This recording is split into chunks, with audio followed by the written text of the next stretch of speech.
London Heathrow, where the local time here is approaching 6:20 in the morning. Please keep your seatbelt fastened until the captain turns off the fasten seatbelt signs.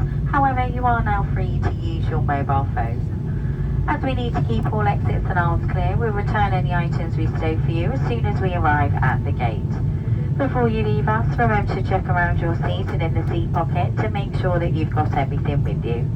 When you're opening the overhead lockers, be careful as items may have moved during landing. If you would like to donate any loose change or foreign currency to our community impact causes, there will be a collection bag available as you pass through the aircraft door.